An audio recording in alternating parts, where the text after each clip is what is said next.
Stocks try to claw their way back after a Wednesday scare. Let's talk to George Cipollone of Penn Mutual Asset Management, and I'm Lisa Bernhard with Reuters. George, Wall Street's volatility index spiked yesterday after the Fed signaled just 2 rate cuts in 2025. With valuations so high, are investors looking for a reason to sell? So obviously, yesterday was a historic Fed day. Treasury moved up about 10 basis points, Treasury yields on the 10-year, and that was the most since 2013. Beyond that, we saw the VIX go up 74%, which was its second largest spike ever.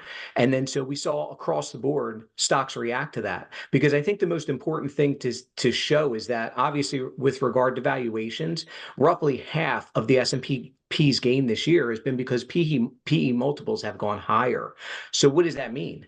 That means that the market in general is going to be very sensitive to moves and expectations, whether it be Fed cut expectations or inflation expectations. So that move in the Treasury bond yield, it's basically saying that the Treasury market is in charge here. And so that valuation gap being higher is going to be very sensitive to up moves and yields. And that's what we saw yesterday. And that's the main reason why stocks went down. So tease out a little bit more why that 10-year Treasury yield is a risk for markets, and what else do you see as a risk for markets? So the biggest risk, the reason why I see the Treasury yield going higher as a major risk for markets is pretty simple. So again, a big portion of the S&P's gain has been the valuation gain, and a lot of that has to do with, and if you think about all the excitement in the market that came post-election, the first 2 weeks post-election, the markets went wild, basically. Stocks did really, really well. Even value stocks did well. Let me give you one example. Banks went up about 6% in the 2 weeks after the election. But since everything changed, and the main reason is because inflation expectations changed. They went up a little more, and Fed cut expectations changed. So all these expectations of a nice, easy market, higher liquidity, all kind of stopped all at once. And that's what we saw yesterday. So now, if you look at it, there's been a big transition over the last week or so. Again, mainly going back to these higher inflation expectations. And we saw value stocks go back to their old ways of losing the growth stocks. We saw banks that were up initially about 6% post-election in the 2 weeks after. They're down about 12% now from a few weeks ago. And so again, I think the market is just at a very sensitive point. It wants liquidity, it wants low interest rates, and right now we're just not getting that. You talk about growth stocks taking charge again. Let's look at Micron Technology, though. Those shares are down big today, despite the fact that it said its AI related chips, sales of those actually grew. So, what happened there? Micron in particular is an interesting case because it kind of shows all the flavors of the market today. What it showed was that in certain areas, it's really, really strong. Its AI chips did really, really well, and they kind of fulfilled that growth promise there.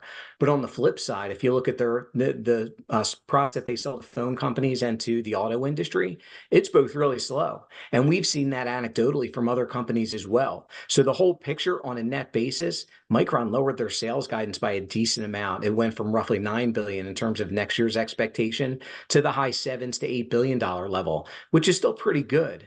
But again, the market just wants growth and it wants a positive story throughout. And our economy right now is not a consistently positive story. There are pockets of value, there are pockets of growth, but there are also some pockets of disappointment. And again, Micron's earnings pretty much showed that across the board. So, as a value stocks guy, where are you seeing pockets of value? I think the biggest area where we are seeing value is in certain, if you think about convertible bonds, look pretty cheap here relative to some other things. If you think about in terms of the stock market, there are huge gaps in valuations. Obviously, we talk about value versus growth all the time. And at a sector level, we are seeing that. Healthcare stocks, for example, are at historic lows relative to the S&P. Material stocks relative to the S&P are going down a lot. So on a sector level basis, there is value. The only thing is, though, and this is very important, each of these companies that you select here, they need to have some kind of growth potential to them. Otherwise, their PE will just stay down. And I think that was the trick for value investors, especially last year. If you just focus on the traditional value stocks and value sectors, you really didn't do so well because there was no growth. The growth was so concentrated. But if you look at small caps, maybe individual small caps, you can find some really nice growth stories to go along with low PEs. that traditionally has been an ideal place and a really good place to find A value. spending bill backed by Donald Trump failed in the U.S. House of Representatives on Thursday, with dozens of Republicans defying the president-elect and voting it down. Trump had pressured lawmakers to tie up loose ends before he takes office on January 20th. Without it, the government faces a shutdown at midnight on Friday. But members of the party's right flank refused to support a package that would increase spending and clear the way for a plan that would add trillions more to the federal government's $36 trillion in debt. Chip Roy, one of 38 Republicans who voted against the bill, said he was, quote, sickened by the party that campaigns on fiscal responsibility. If lawmakers fail to extend the Friday deadline, the government would begin a partial shutdown that would cut off paychecks for more than 2 million federal workers, as well as disrupt a wide range of services in the days leading up to the Christmas holiday. A prior bipartisan deal was scuttled after Trump and his billionaire ally Elon Musk blasted it on Wednesday as a wasteful giveaway to Democrats. The bill that failed on Thursday largely resembled the earlier version. However, Republicans dropped some elements, including a pay raise for lawmakers. At Trump's urging, the new version also would have suspended limits on the national debt for 2 years. That would make it easier for Trump to pass the dramatic tax cuts he has promised. Bank of England policymakers split over whether to cut interest rates on Thursday. More officials than expected wanted to lower borrowing costs despite lingering inflation pressure. The Bank of England kept its benchmark bank rate on hold at 4.75% as widely expected. But 3 out of 9 of the bank's key decision makers, known as the Monetary Policy Committee, voted for a cut to 4.5%. Economists polled by Reuters had expected only one member to vote for a cut. Governor Andrew Bailey said the central bank needed to stick to its existing gradual approach to cutting rates.